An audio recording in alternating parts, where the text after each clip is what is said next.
Hello everyone, welcome you all in Ambition. You are watching episode 14 of Legal News and Update series. आज इस session में हम लोग शिवसेना सरकार के गिरने और शिंदे सरकार के बनने से जुड़ा मामला जानेंगे, जो कि करंटली सुप्रीम कोर्ट में इसके टुवर्ड्स एक पिटीशन फाइल की गई है।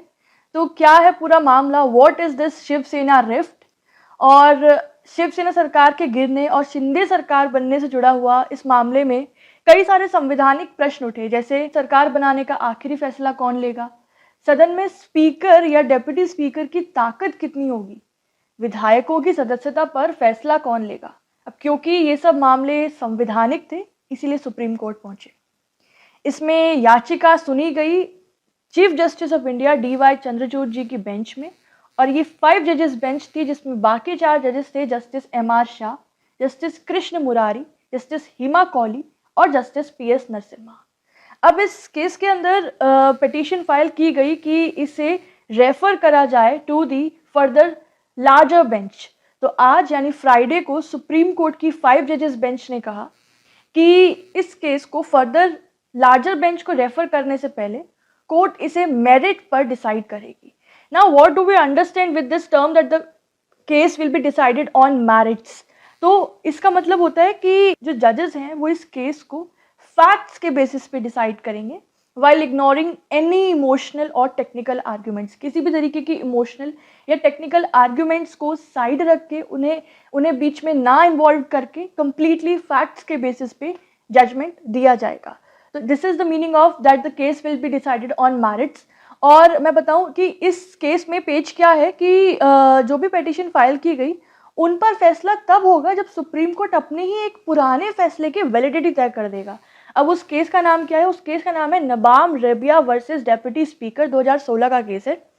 जो प्ली है वो रेफर की गई थी उद्धव ठाकरे की साइड से कि कोर्ट जो है अपने इस पुराने कॉन्स्टिट्यूशनल बेंच के judgement that is of Nabam Rebia versus deputy speaker, इसको रिविजिट करें, इसकी करेक्टनेस को एक बार दोबारा से जस्टिफाई करें। तो नबाम रेबिया वाले केस में जो जजमेंट दिया गया था that was by the then chief justice JS Khehar and justice Deepak Mishra. तो they held that speaker can not decide the disqualification petition when a notice seeking his removal is pending. इस केस में ये कहा गया था कि जिस वक्त स्पीकर के अगेंस्ट उनके रिमूवल का नोटिस पेंडिंग है तो वो उस दौरान डिस्क्वालिफिकेशन की पिटीशन डिसाइड नहीं कर सकते हैं।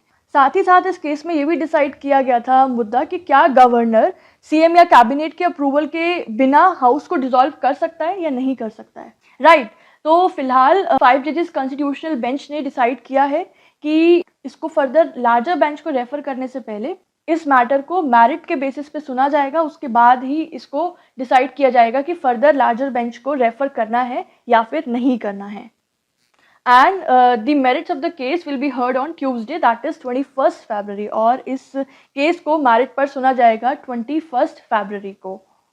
साथ ही साथ इस केस में हियरिंग के दौरान CJI DY चंद्रचूड़ जी ने एक अपना मौखिक टिप्पणी दी, जिससे थोड़ा सा विवाद छिड़ गया था। उन्होंने कहा कि गवर्नरों से ये उम्मीद नहीं की जाती है कि वे राजनीतिक दलों के बीच गठबंधन बनाने के लिए राजनीतिक अखाड़े में घुसेंगे।